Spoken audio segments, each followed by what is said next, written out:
I am Adam, co-founder, CEO, and CTO of FanFest. My co-founder and I have combined 2, 3 decades worth of experience in interactive media, and here's what gets us fired up. As the biggest names in entertainment, your favorite sports teams, record label, film, TV studios, right? Actors, actresses, they now have more fans than ever, thanks to the internet.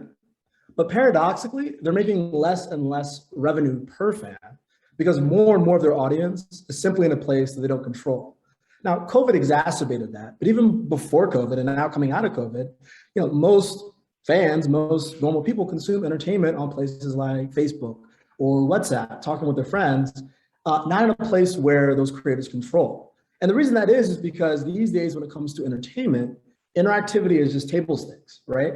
The reality is, social media, video games, even interactive platforms like Zoom, which have games now on top of them, right? What they've introduced to the consumer is this idea that each fan can have their own version, personalized to them of an experience. This is just not something that's native to traditional entertainment that's been around for decades, kind of served over a dumb pipe, so to speak, like sports, like music, like TV and film.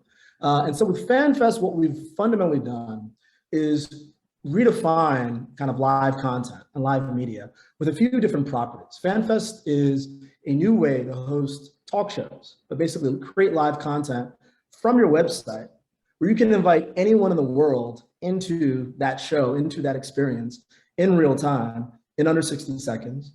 You can stream it anywhere, social media and TV. So it's happening on your website, but you can stream it anywhere. And you can sell anything during the show.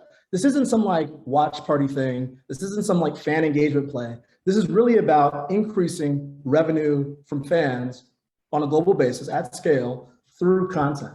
I'll give an example with the Dolphins, just so you can understand how this really works. So a couple of weeks ago, about 10,000 Dolphins fans in the UK were really excited. The Dolphins are playing overseas in London against the Jags. And so basically with FanFest, those Dolphins fans and some Sky Sports reporters over in the UK, they literally did a 30-minute pregame show on FanFest.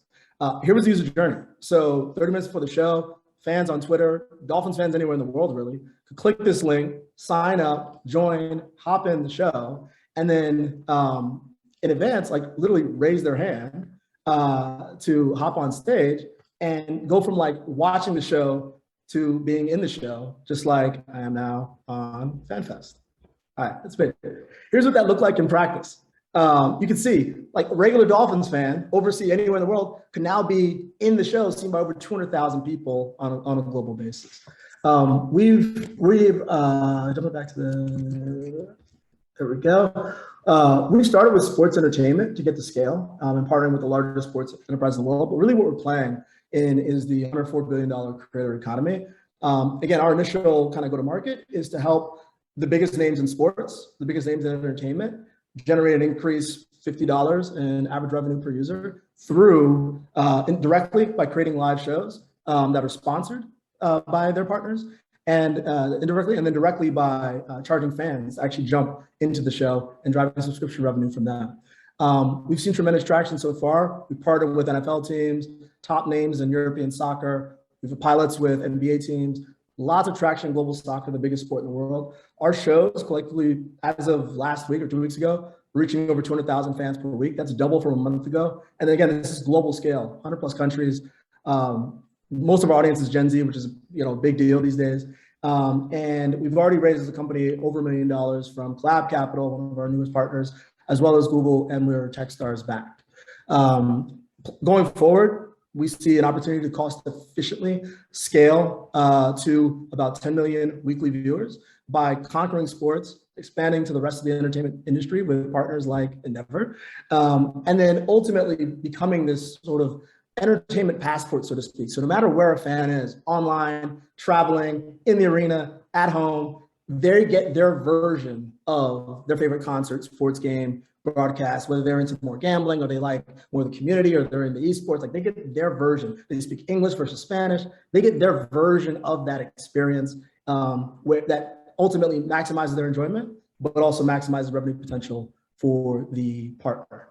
Again, Next milestones, we're closing a oversubscribed round now. We're scaling up to about 10, our next milestone is 10 million weekly viewers.